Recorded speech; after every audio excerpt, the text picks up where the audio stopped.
Have you ever wondered what it's like to actually feel something that artificial intelligence, AI, will never feel? Not process it, not simulate it, but actually experience it from the inside out. That's called Qualia. Subscribe. The Voices of Victory podcast show. Voices of Victory. Vision. Voices of Victory. Leadership. Voices of Victory. Workplace-related topics. The Voices of Victory. Voices of Victory. Voices of Victory. Voices of Victory. It's time for the show. You are now listening to the Voices of Victory podcast show. Ladies and gentlemen, Mario Di Leone. So, have you ever wondered what it's like to feel something AI never will?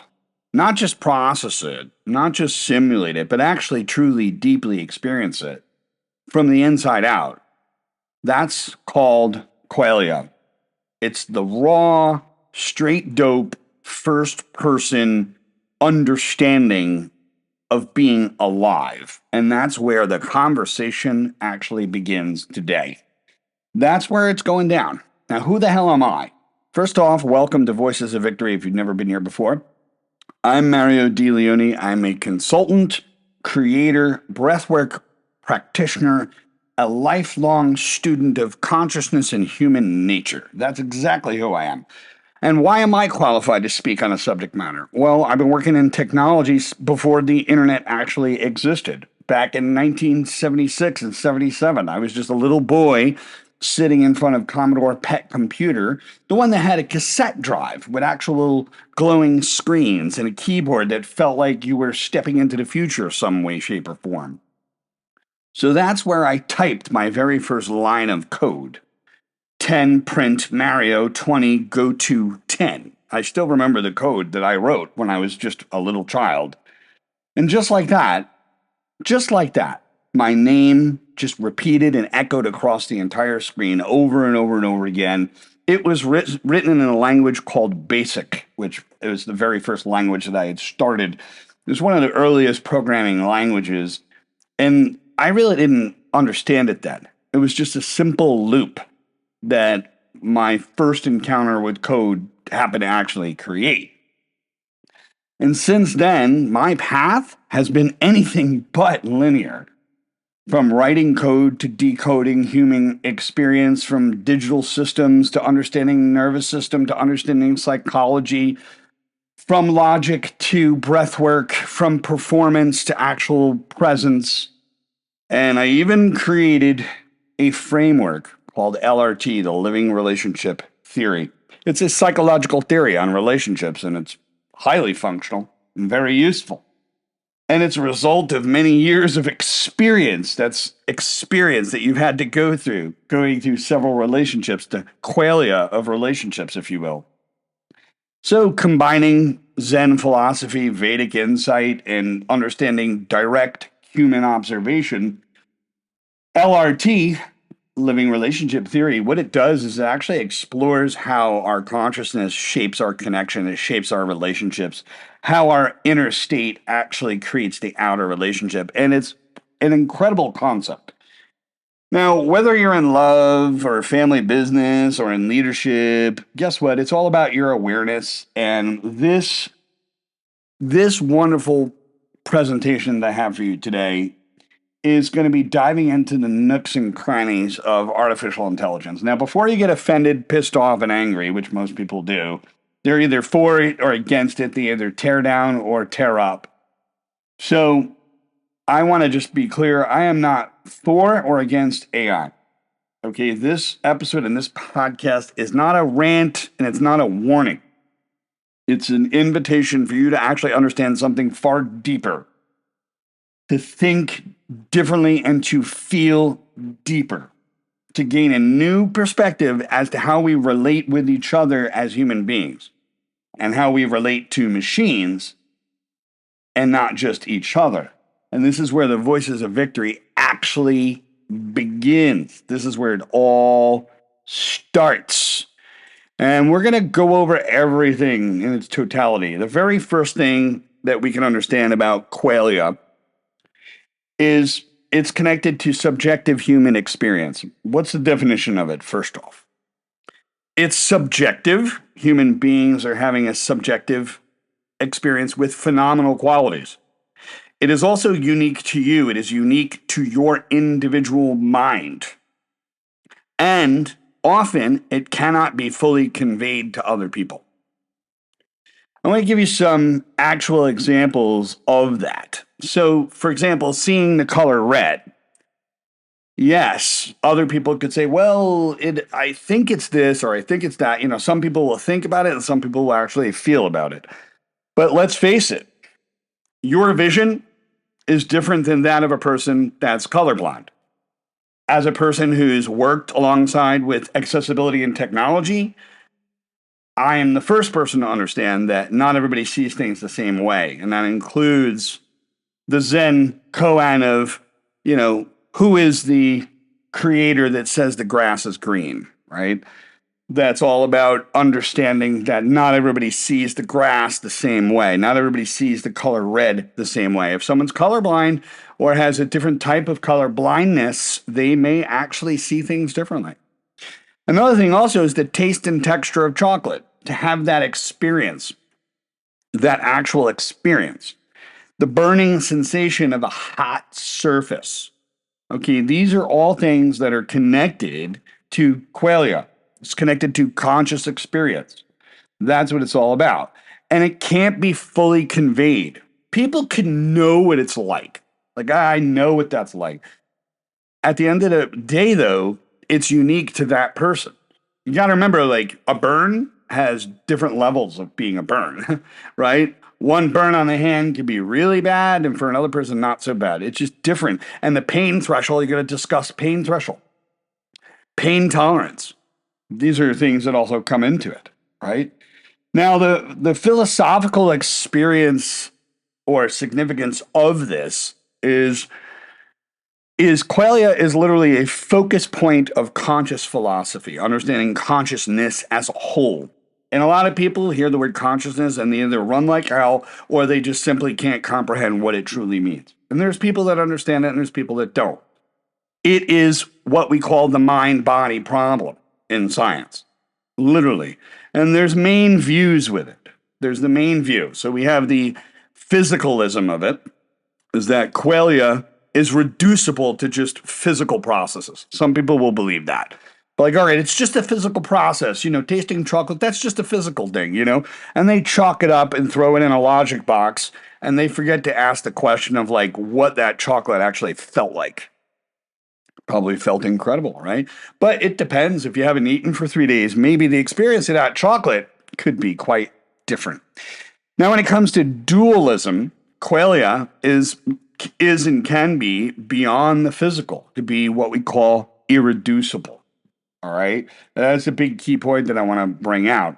Now, there were many philosophical and thought experiments that went down with qualia. And the very first one is Mary's Room. It's what we call Mary's Room experiment with Frank Jackson. And we're going to go ahead and take a moment to actually go over that right now. I want to break it down. So the Mary's Room experiment is just imagine for a moment that Mary lives in a room where everything is black and white. The walls, the books, the food, everything. But Mary's a super smart person and she knows everything about colors. She reads the books about the colors. So she's taking in all the knowledge. Let me read this book about color and read that book about color theory and how the eyes see red and how the eyes see green. And she tries to stuff it in a big fucking logic box. Let me understand the knowledge of seeing color. And one day she steps outside and sees a red apple for the first time. Did Mary learn something new? Did she experience something new when she saw red for the first time? And what it means is even if you know all the facts, even if you're this person that scours the internet for all this knowledge, you want to become the knowledge maven, the subject matter expert, and you might still not know what something actually feels like. So the story is actually asking, is knowing physically different from experiencing? The feeling of, wow, red, incredible. That's qualia. right there. The personal inner feeling of a thing. And this challenges the very idea that everything can be explained with just strictly logic and throwing it all in a knowledge box, right? Everything is knowledge, everything is data. We could understand that reality is data. And I've spoken on this before. Reality is data. But the way we interpret that data is going to be different. So it's not reality, it is the interpretation of reality. And that's what I want to bring out. So she sees the red apple, she learned something new. But, if the answer is yes, she experienced something new, then qualia is separate from physical information. Right? So that's what's really important to bring out. Now, the next one that I like, the next experiment that we're going to talk about is the zombie argument with David Chalmers. So, it's like a philosophical zombie. They act like a human. They don't have any feeling. It's stuffing everything in that logic area, right? And if consciousness is physical, then why isn't zombie contain consciousness? All right, that's a big question. So the philosophical zombie is like, just imagine there's like a robot or a zombie that looks and acts exactly like you. It talks, it plays, it says ouch when you pinch it, right? But it feels nothing. No happiness, no pain, empty inside. So the big question is, if something acts like a human but actually feels nothing, is it truly conscious? Is it truly conscious? Because conscious awareness is when human beings are actually aware that there's something deeper inside to who they are. And that's what that's all about. So the idea asked is, could there be something that behaves exactly like a person but has no damn inner world? If yes, then our feelings, qualia, must be something extra that science really can't put a finger on. And it raises doubts about whether just behavior, we're just biology, we're just data. What about emotions? What about conscious experience? It's a big question I have to put it out there for people. Now, the next experiment from Thomas Nagel, which is what it's like to be a bat. So just imagine you're a bat, you fly with your arms, you sleep upside down, and you start using sounds like a bat. You start shouting and hearing echoes bounce back in the room. And the big question is, even if we study bats completely and we just decide to imitate, can we truly ever really know what it's like to be an actual bat? It's okay to be a subject matter expert, and there's people that want to do that, and they want to embody all that knowledge, embody all that information, but they still don't know what it's like to have an experience.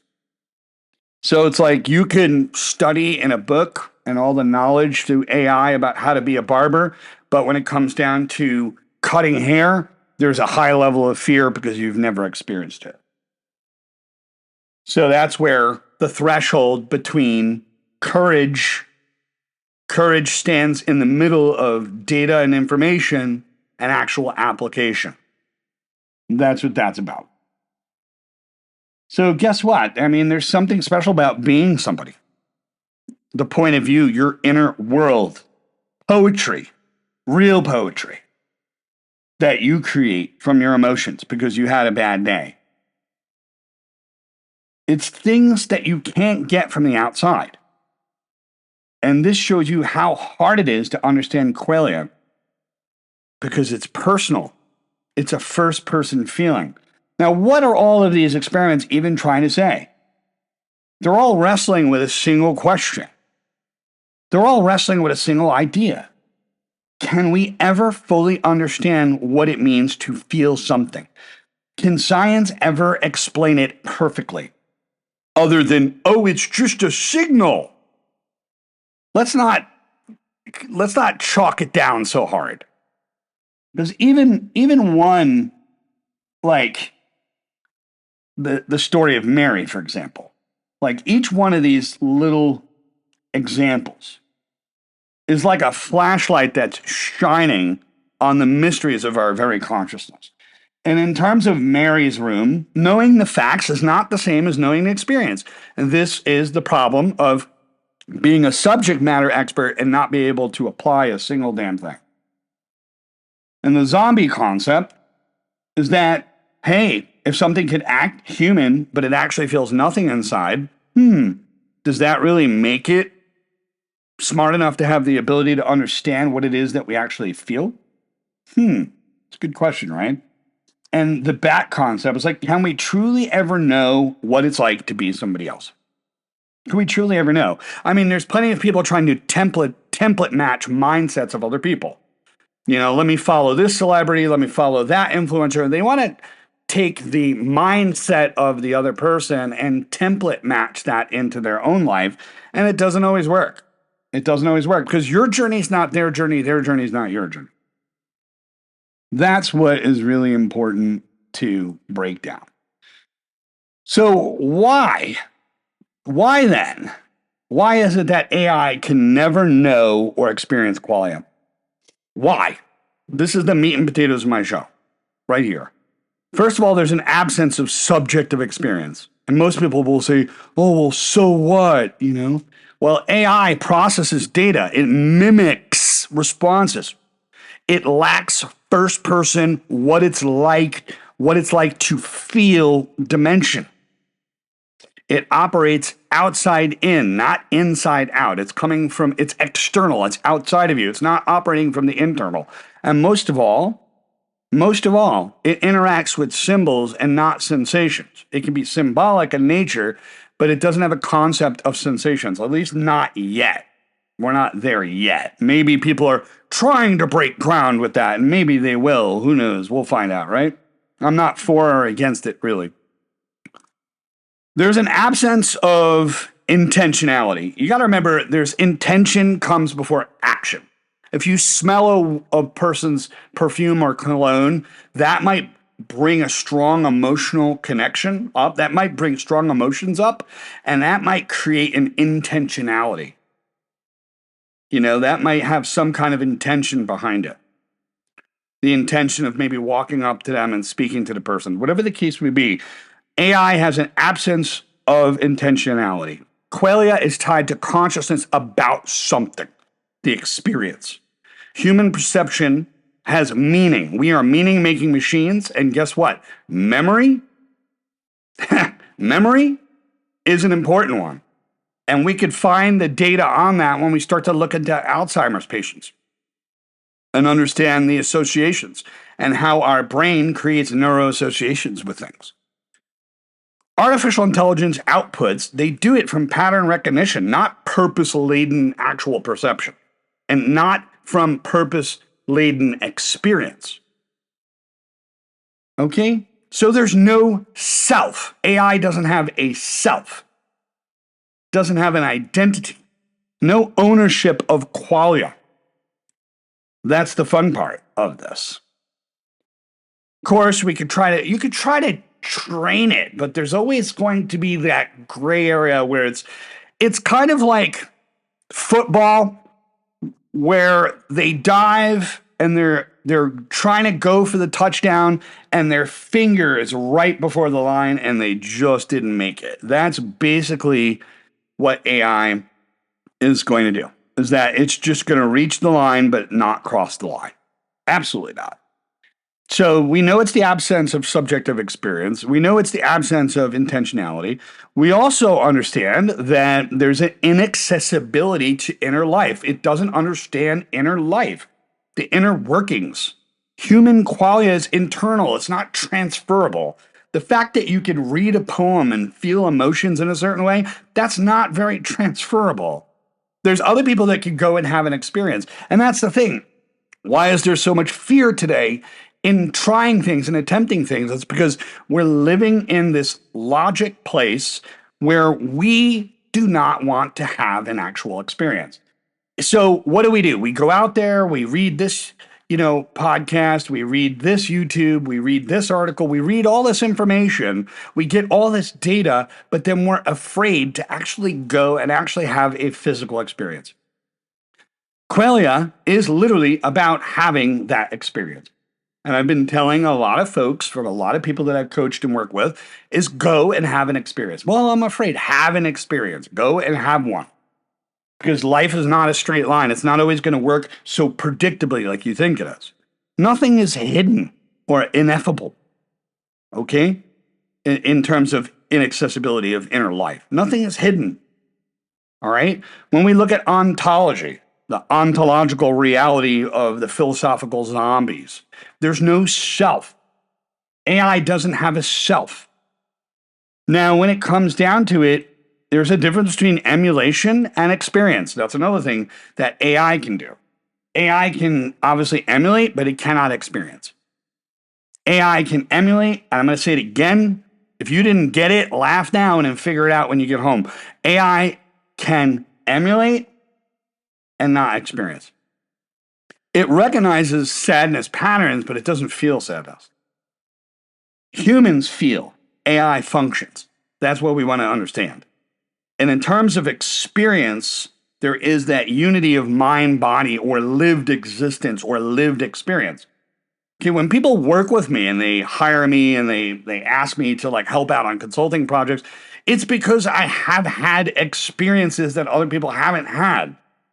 What makes me unique as a human is not that knowledge, but it's the qualia, my experience. And we've forgotten about that. We're putting everything in the logic box. And don't get me wrong, logic is beautiful, but please, let's connect to human emotion, human experience. Let's learn to fuse the two from a psychological point of view. So yes, emulation and experience are not equal. So the very mystery that machines will never solve, machines won't solve this, is that consciousness is a subjective experience. It's not instillable in machines. You can't install that into a machine. It's possibly tied to biological embodiment, the way we embody life, the way we feel in life, and our emotional logical integration. Now, it creates, let's say, art, but is it being emotionally moved by the art itself? And the answer is no. Real simple. So qualia may remain uniquely human and will probably always be that way. So I'm not here to heap scorn on it, yes or no, for or against. That's not what I'm saying. But here's what we can understand. Specific human qualia that AI actually lacks. Well, the warmth of a person's hug in your family. Qualia is that's not happening. It'll try to explain that, but it can't experience that. The ache of heartbreak, it will never be able to experience that. The awe in natural beauty when you see a butterfly, it will never experience that. The nostalgia and sadness from a moment that's gone. When someone, let's say, leaves you. The fear of death or the fear of unknown or the fear of uncertainty. It's one of the reasons why anxiety actually exists. It's because the unknown, the uncertain. Embodied pain or pleasure, moral dissonance, or even the guilt that is maybe part of that idea. The silence that feels sacred. That moment when you and your spouse or partner or friend are eating, and there's just a moment of silence where everything goes quiet and there's this beautiful moment. The desire for meaning or actual purpose. AI will never be able to do that. The creative impulse that you get from actual suffering. Like if you suffered some kind of breakup and you decide to create poetry, AI cannot do that, cannot create that. So in modern discussions with this, and we're going to wrap this up, is that this is literally the greatest mystery at the intersection of science meeting philosophy. That neuroscience explains the brain's signals and processes, but still has difficulty in regards to conscious experience. And it's that unsolvable mystery of future scientific solutions that are all part of it. And that's all I'm going to say. If you like this particular episode, share it with somebody else who likes it. Don't forget to like, subscribe, and share. And you can buy me a coffee if you like, I like coffee. Everything in moderation, including moderation, but I like coffee. Buy me a coffee. And guess what? You can find that link in the Podbean description or the YouTube description. And that's all I'm going to say. Have a great day and see you on the next episode.